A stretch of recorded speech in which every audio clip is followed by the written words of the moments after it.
Pourquoi 99% des femmes échouent à tenir leur régime, leur routine sport ou leur objectif de perte de poids par exemple? Tu crois que c'est parce qu'elles manquent de volonté, mais c'est faux. Tu crois peut-être aussi parce qu'elles manquent de motivation, mais c'est encore faux. C'est parce qu'elles essaient de changer en se jugeant.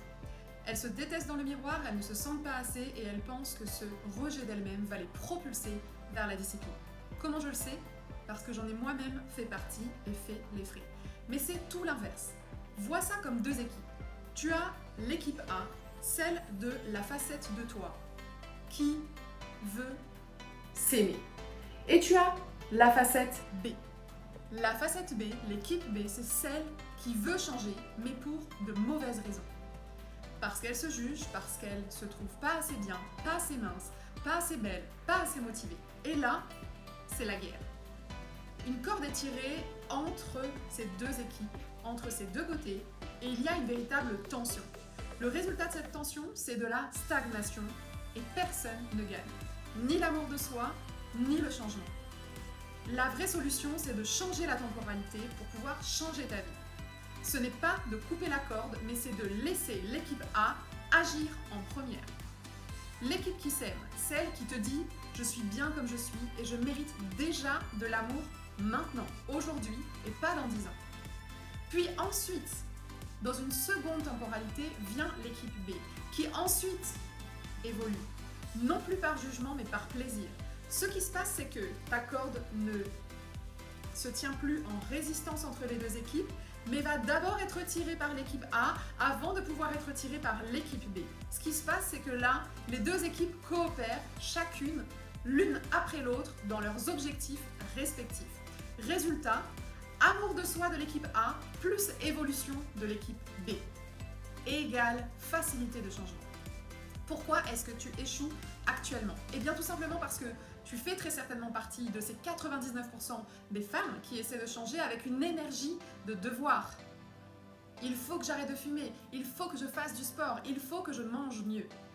Or, le « il faut que », c'est une énergie de lutte, de jugement, de peur, de résistance. Et cette énergie-là, dans les domaines dont je t'ai parlé, elle échoue systématiquement.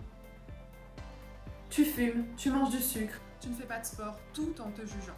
Tu veux arrêter, mais tu n'y arrives pas parce que tu veux changer pour fuir ce que tu es aujourd'hui et non pas parce que tu veux prendre soin de toi, non pas parce que tu veux honorer encore davantage celle que tu es déjà aujourd'hui. Alors voilà ce qui marche réellement. Étape 1, je vois que je me juge quand je fume, quand je mange ou ne fais pas de sport. Étape 2, j'accepte que je me juge. Je ne résiste plus à mon propre jugement. Là, c'est quoi? C'est le premier palier de résistance qui est levé en faisant ça. Parce que tu cesses de vouloir aller à l'encontre de ce qui est, à l'encontre de la réalité présente du moment. L'étape 3 ensuite, c'est j'accepte totalement le comportement. Je fume, ok. Ok. Je mange, ok. Pourquoi je dis ok? Ok, ça ne veut pas dire je compte faire ça toute ma vie et c'est génial. Non, c'est juste ok, à l'instant T, j'ai besoin de ça. Sinon, je ne le ferai pas. À l'instant T, je le fais et je le regarde avec plus de compassion que de jugement. Lorsque je fais ça, je peux passer à l'étape 4. L'étape 4, c'est je vérifie que j'ai vraiment accepté mon comportement à l'instant T. Je vérifie que j'ai vraiment accepté celle que je suis là aujourd'hui. Comment est-ce que je sais que j'ai accepté? Je ne jalouse plus celles qui sont par exemple arrivées à l'objectif que je souhaite. Je suis heureuse pour elles. Je sais qu'un jour, moi aussi, je ferai partie de ces femmes-là.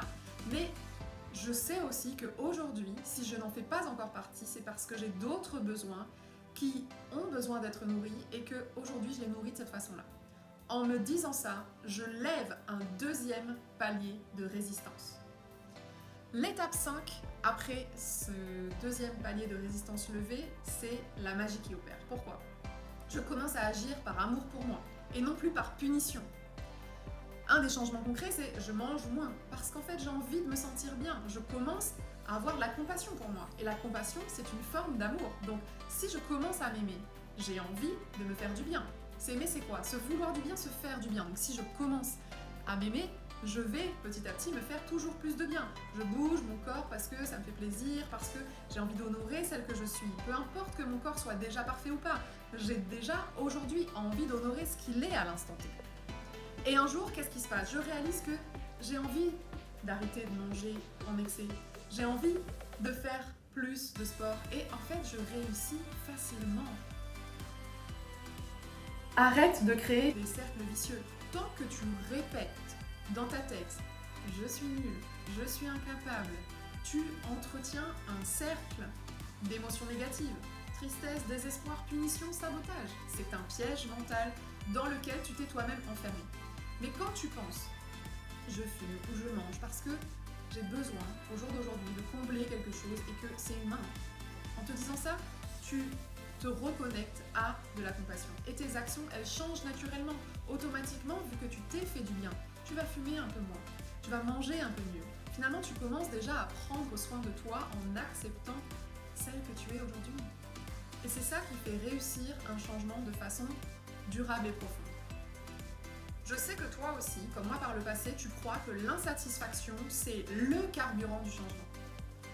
Eh bien non, c'est faux. Tu n'as pas besoin de rejeter ton présent pour évoluer. Tu as juste besoin de deux choses. La première, c'est de l'envie. Un moteur doux qui part de ton cœur. Et ensuite, de l'énergie physique, ton carburant. Et ça commence par arrêter de te juger parce que le jugement te fait perdre ton énergie et ton carburant. En conclusion, ce que je veux te rappeler, c'est que ce n'est pas parce que tu t'aimes comme tu es que tu vas rester comme tu es.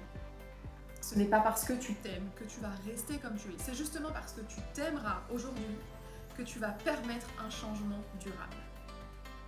Alors si tu veux apprendre à t'aimer davantage, à te libérer et à changer dans la douceur et non plus dans ces excès de jugement, de punition, de sabotage, rejoins l'école Aime-toi. Il te suffit de postuler dans le lien en description pour voir si, oui ou non, ta candidature peut être retenue au sein de mon école de coaching. Pour ma part, je te dis à très vite dans une prochaine vidéo et surtout, abonne-toi pour ne pas la louper.